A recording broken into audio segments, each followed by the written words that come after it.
Nos dias atuais, com cidades seguras e trilhas de caminhada designadas, poucos lugares nos parecem tão inseguros quanto o meio do Saara. O maior deserto quente do mundo, com uma temperatura média anual de pelo menos 30 graus Celsius, esse mar de areia pode parecer interminável, enquanto documentários sobre a natureza mostram tomadas aéreas dramáticas das enormes dunas. Ficar realmente perdido aqui seria praticamente uma sentença de morte, algo que não pode ser dito sobre muitos lugares do nosso planeta moderno. Se o calor não fosse suficiente, a variedade de cobras venenosas e escorpiões faria você prestar atenção por onde anda, sem contar o fato de que grande parte da região não é governada, e não se sabe ao certo quantas pessoas sucumbem aqui todos os anos. Sem surpresa, o deserto do Saara foi um lugar muito mais perigoso em vários momentos ao longo da pré-história. E no vídeo de hoje, vamos examinar uma época e um local no Mesozoico que o paleontólogo Nizar Ibrahim chamou de o lugar mais perigoso da história do planeta Terra. O deserto do Saara de 100 milhões a 95 milhões de anos atrás. Sente-se e relaxe enquanto levamos você em uma viagem no tempo de volta ao início do Cretáceo Superior, para caminhar pelo local mais perigoso de todo o Mesozoico.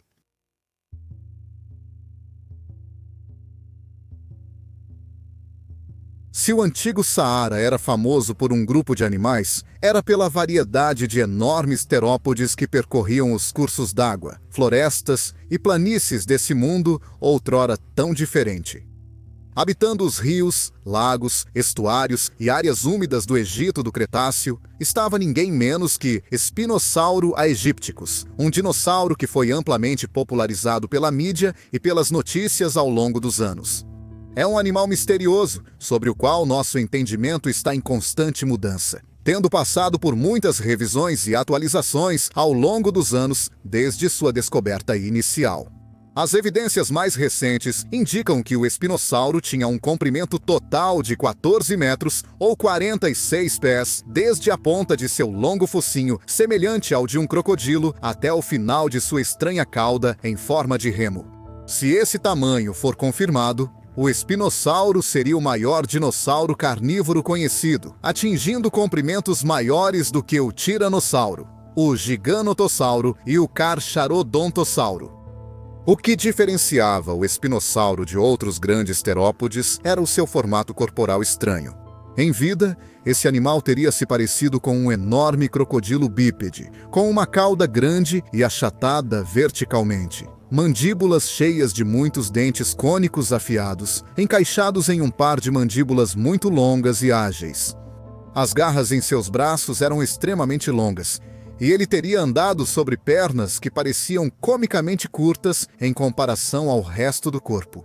Nas costas do animal havia uma vela de ossos vertebrais hipertrofiados, possivelmente usada para regular a temperatura ou para exibição a rivais ou parceiros.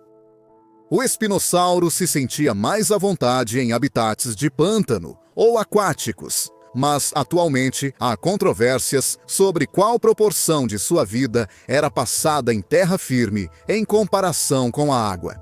Sabemos com certeza que ele caçava os peixes muito grandes que enchiam os cursos d'água do antigo Saara, e que provavelmente os caçava de maneira semelhante a uma garça pegando um peixe, caminhando pela água antes de abocanhar sua presa com a boca e as garras.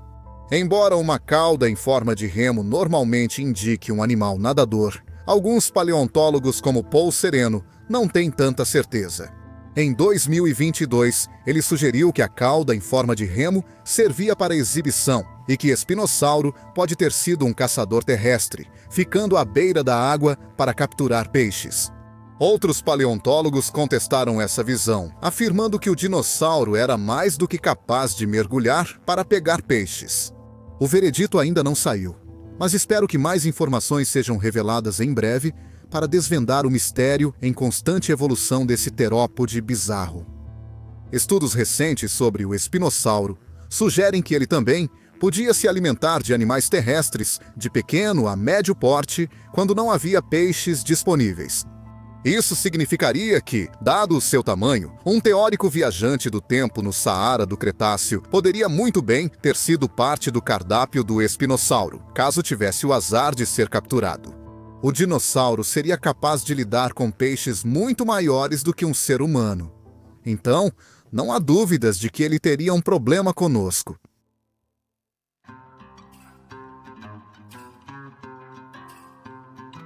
Com cerca de 12 metros, ou aproximadamente 40 pés de comprimento, Carcharodontosaurus saharicus também viveu no local mais perigoso da história da Terra. Assim como o espinossauro e os outros superpredadores mencionados, como o tiranossauro, esse dinossauro é frequentemente listado como um dos maiores dinossauros carnívoros que já caminharam sobre a Terra e, por isso, teria sido um predador formidável.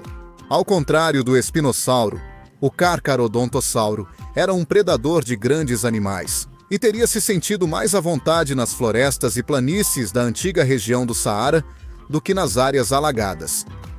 Carcharodontossauro recebeu esse nome por causa de seus dentes, que em inglês significa lagarto de dentes de tubarão, devido ao fato de seus dentes se assemelharem aos vistos na boca de grandes tubarões brancos. No entanto, esses dentes eram mais semelhantes a facas que aos de seu homônimo pisciano, curvados para trás e serrilhados, facilitando o abate das presas.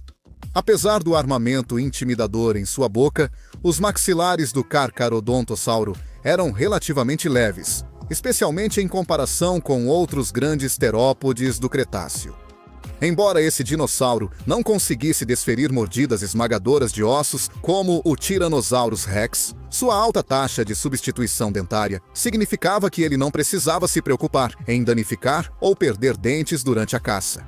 A maior parte da força do Carcharodontossauro estava, na verdade, em seus membros posteriores, pilares de músculos que permitiam ao dinossauro percorrer grandes distâncias em busca de alimento. Estudos sobre o crânio do Carcharodontossauro revelaram que esses dinossauros frequentemente levavam uma vida violenta e brutal, onde caçadas e confrontos geralmente terminavam em ferimentos.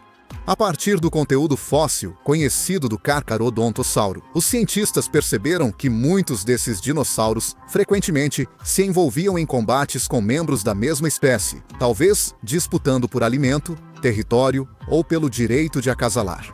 Essas batalhas faziam com que os dinossauros mirassem as cabeças uns dos outros com suas mandíbulas, desferindo mordidas no rosto para incapacitar ou afastar os oponentes. Foram descobertos ossos quebrados e marcas de dentes nos ossos desses dinossauros que parecem corresponder à estrutura craniana de outros Carcharodontossauros. Também sabemos que, após essas batalhas, muitos indivíduos sofreram com feridas infectadas, o que teria sido extremamente perigoso para aqueles que tentavam encontrar comida sozinhos.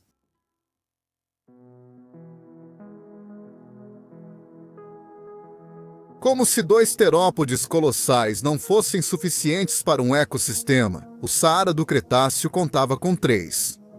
Deltadromeus era possivelmente um noassaurídeo, membro de um grupo de terópodes tipicamente esguios e rápidos, do qual esse dinossauro era uma exceção muito grande. Acredita-se que o Deltadromeus media 8 metros de comprimento, do focinho à cauda, ou 26 pés, e provavelmente pesava pouco mais de 1 tonelada imperial. Os cientistas não sabem muito sobre o Deltadromeus, devido à natureza fragmentada de seu conteúdo fóssil.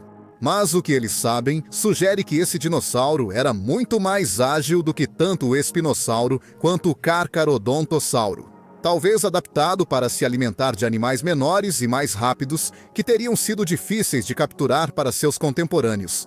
Sabe-se que essa região abrigava grandes quantidades de Oranossauro, um peculiar herbívoro ornitópode de dorso com vela que tinha aproximadamente o mesmo comprimento que o Deltadromeus. Esse pode ter sido o principal item de presa para o caçador menor, enquanto o Carcharodontossauro se empanturrava de saurópodes. Provavelmente atacava sua presa com uma série de mordidas e golpes de garra, causando enormes danos por sangramento à sua vítima infeliz.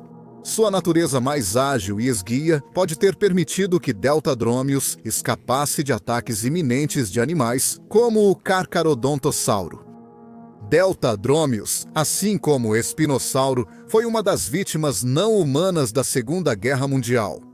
Muitos de seus fósseis, que antes estavam guardados em museus que foram bombardeados durante os ataques aéreos da guerra, não estão mais disponíveis para os cientistas estudarem. Assim, não se pode garantir que Deltadromeus seja sequer um gênero válido. Ele apresenta muitas semelhanças com Bahariosaurus, conhecido um pouco antes no Egito e no Oriente Médio.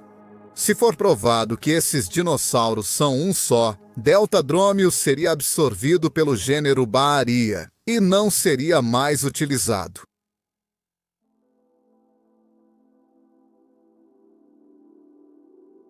Nem todos os animais perigosos que vagavam pelo Saara do Cretáceo eram dinossauros. Alguns, como a lanca sahárica, eram pterossauros e extremamente grandes, por sinal. Nomeada em homenagem a uma ave do folclore árabe, a lanca foi descrita em 2010 como um pterossauro predador de pescoço e asas longas, que provavelmente caçava dinossauros pequenos e jovens. Ao alçar voo, esse gigante teria medido 6 metros de uma ponta da asa à outra, mergulhando sobre suas presas para se alimentar no solo. Seu pescoço alongado e mandíbulas grossas em forma de tesoura levaram os cientistas a especular que esse animal provavelmente era um pterossauro asdárquio, semelhante aos verdadeiros gigantes do final do Cretáceo, como Quetzalcoatlus e Hatzegopteryx.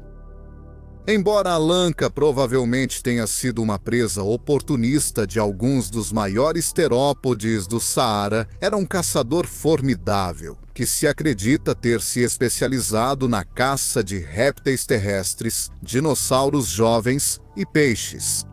Provavelmente caçava e se alimentava no solo, perto das áreas úmidas onde vivia o espinossauro. Usando seus olhos aguçados e sua altura superior para localizar suas presas, ele teria usado seu grande bico como um par de pinças, pegando meticulosamente filhotes de dinossauros, cobras, sapos e mais para uma refeição rápida. Embora seja improvável que a lonca representasse uma grande ameaça para qualquer humano teórico que viajasse no tempo, ele era alto o suficiente para olhar um homem adulto nos olhos e seria capaz de dar uma mordida forte e dolorosa com seu bico poderoso. Muitos filhotes de espinossauro desatendidos teriam encontrado seu fim ao serem engolidos pelas mandíbulas desse bizarro réptil voador.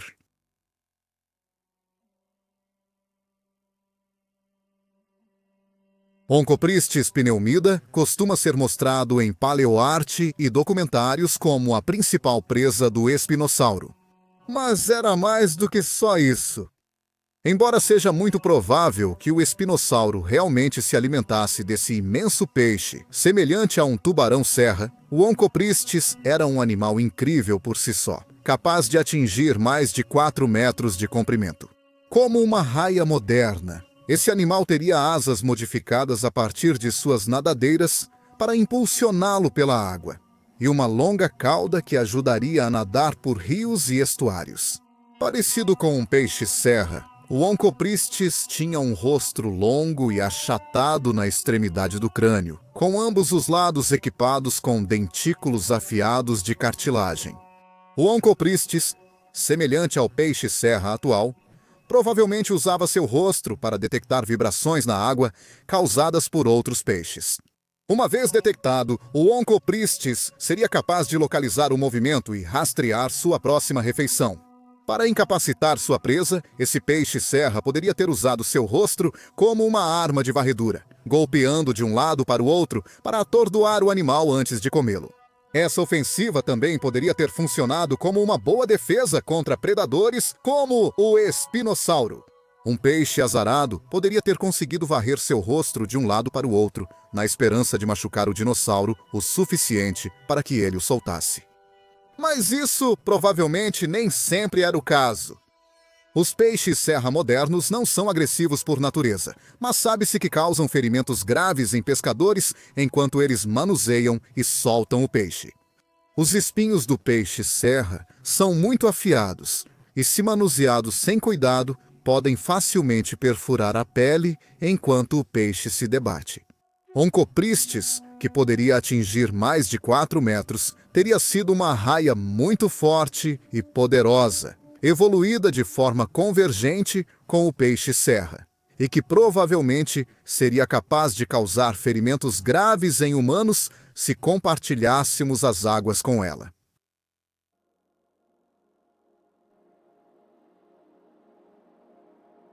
Então, esse foi um resumo dos animais mais perigosos presentes no período mais perigoso da história natural do planeta Terra, como os paleontólogos que estudam aqui o chamaram.